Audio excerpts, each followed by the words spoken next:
Two playful consciousnesses, Jojo and Coco, stand at the edge of existence.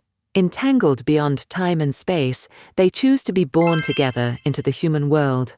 Inspired by Buddhist philosophy and quantum entanglement, this is more than a micro-sci-fi tale. It may be the longest Zen koan ever told, a story of the unborn mind, timeless love, and why nothing is ever truly separate.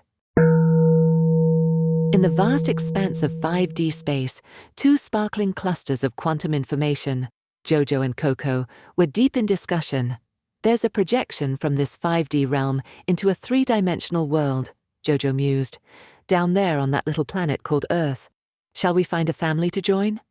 I'd love a place filled with a father's strong love, Coco said, her voice soft yet certain. And lots of delicious food, where Mum is a wonderful cook. Agreed. Jojo scanned countless data streams until her eyes lit up. I know. Let's go to the home of Dun Dun and the Professor. We've always been close, like two heads leaning together, never apart. It makes sense to go together. But if we both try at the same time, the chance of success is only 6 in 1,000, Coco reminded her gently. And as fraternal twins, there's still a 50% risk we might consume each other in the womb. Then let's decide it with rock, paper, scissors. Whoever wins goes first. They played, throwing their choices at exactly the same moment. Once, twice, 999 times. Yet every single time, their choices matched perfectly. No winner, no loser. Ah, I see now, they realized together, voices overlapping. Our minds are quantum entangled.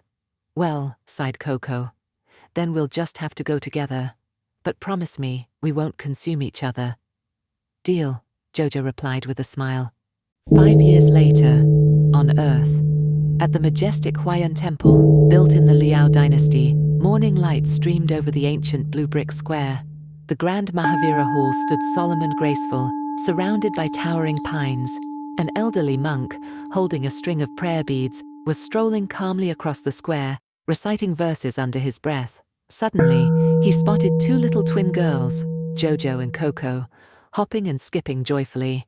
He paused, lowered his gaze, and smiled warmly. Oh? Did you two agree to come here together? Jojo and Coco, still caught up in their playful world, glanced at the old monk, but didn't answer. Giggling, they skipped away. The monk's words weren't really about them arranging to visit together. After all, the trip had been planned by their parents. His question hinted at something deeper.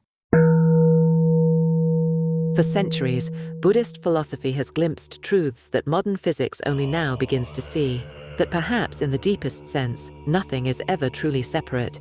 In a universe of infinite probabilities, two little sparks chose to journey together. Beyond chance, beyond time, beyond form, they remain bound by an invisible thread, dancing between worlds. And in the silent gaze of a monk, ancient wisdom meets modern science. That love, like quantum entanglement, is what keeps us from drifting apart. You might think of this as a micro-science fiction story, and yes it is, but at the same time, it's also a modern Zen koan from the true koan Neo-Zen tradition. A koan doesn't always have to be short. Some say Journey to the West is the longest koan ever written. This koan points to a single truth. The original mind is unborn and undying. It transcends time and space, and it is also the very root of love in this human world.